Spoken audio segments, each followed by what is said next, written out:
Hello there and a very warm welcome to another edition of Channels Beam. I am Victor Matthias. Now, Nigeria has recorded some level of success in the tech ecosystem with tech hubs situated in different parts of the country.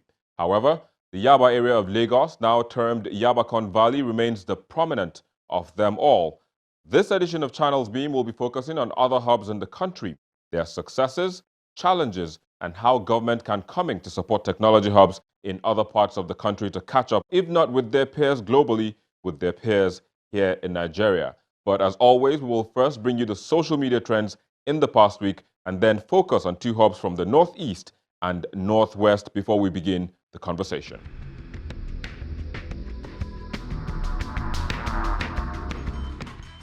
The U.S. mission in Nigeria announced a reciprocity fee of $110 effective worldwide on 29 August for Nigerian citizens whose non-immigrant visa applications for B, F, H-1B, I, L, and R visa classifications are approved.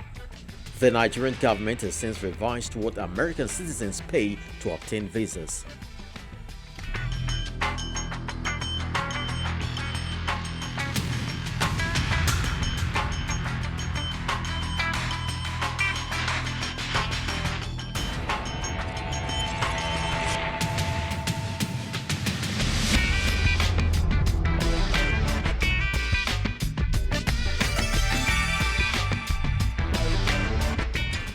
Football lovers the world over watched as their teams were grouped ahead of the 2019-2020 UEFA Champions League. The draw saw the announcement of Liverpool defender Virgil van Dijk as the European Player of the Year, while Ronaldo admitted to looking forward to having dinner with his rival, Messi.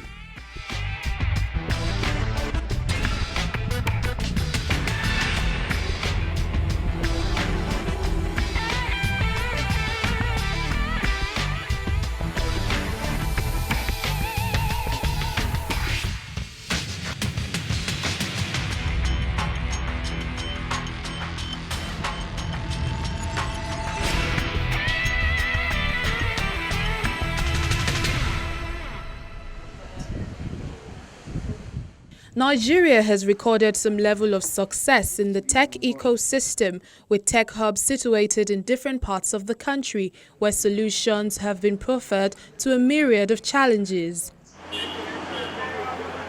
However, the Yaba area of Lagos, now termed Yabacon Valley, remains the prominent of them all.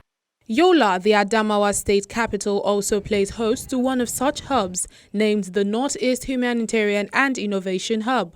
It was established to bring young people in the Northeast together in order to create solutions to address the challenges in the region using technology. It's one of our plans going forward, and we're meeting with schools around, is to train some of their teachers in computer knowledge, basic computer knowledge. We found that there is a gap in SS3 students taking JAM, not because they don't understand these questions or know the answers they are supposed to give. But JAM now being CBT, there is that gap of computer appreciation which they know not of. And so we're looking to, in the following year, begin to train the first set of students for that and then look at the improvement.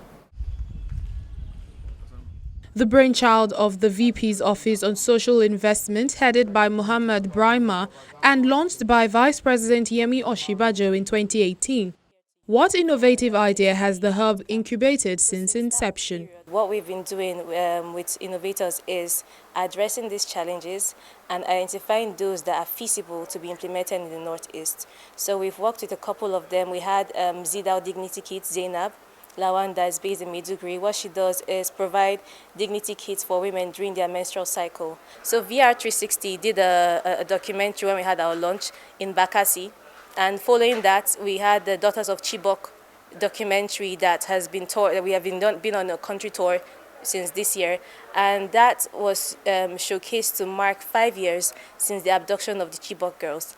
And what the purpose of doing that documentary, of taking people to Chibok, is like, for a lot of people, they don't know what's happening in the Northeast. You only hear about it in the news, you see it on the TV, and then you see numbers every day, and then you get desensitized and you feel like it's far away from me. But with virtual reality, we take you there in a fully 360 immersive experience using technology. Also, interns at the hub have scanned, modeled, printed, assembled and fitted their first unaided 3D printed prosthetic limb for an ex-policeman among others who lost their limbs during the Boko Haram insurgency. Quite a bit. We've had 5 fittings since the inception of the program. There was one at the launch of the program. That was when the VP came in. That was even before the internship started. So after that point, they decided it was good to bring in indigenous persons, people from within, to actually man this lab. And then we were brought in. We started off, we had another fitting. That was a girl who came in from Kanu. After that, we've had 3 other fittings for different persons from within Adamawa. With women and children suffering more from the effects of the insurgency, what plan does the hub have to cater for their needs? The Women's Codepreneur Program is a program where we train women in coding. We teach them coding skills based on Cisco and Google. We also have an added part to that this year where we teach them entrepreneurship skills. So the skills that they learn from the coding classes can be put to real life practice. Some of them are business women, so they will learn how to inject IT skills, IT knowledge into their businesses. For example, how to use social media to market their goods. I've get to teach them how to work remotely from home so that they can commit. And at the end of the program, they are expected to be techpreneurs, know how to code and the entrepreneurship as well. We are trying to make them tech-oriented. So, and for general class, they are learning Java. We are using Java to develop Android apps. We have come up with the software now so far is working. We have created a login screen, registration screen, and everything. By next week, we can be able to start introducing them to Firebase, the database part of development, and a lot of other things. Some of the women and children narrate their experience. Before, I didn't know how to program basic things. I didn't know the concept of programming, but then when I started attending the classes, I know how to do some basic programming, like finding simple interest in maths and also finding for Pythagorean theorem and other basic math stuff, and also writing letters. We're here just to develop ourselves, making apps to better the community.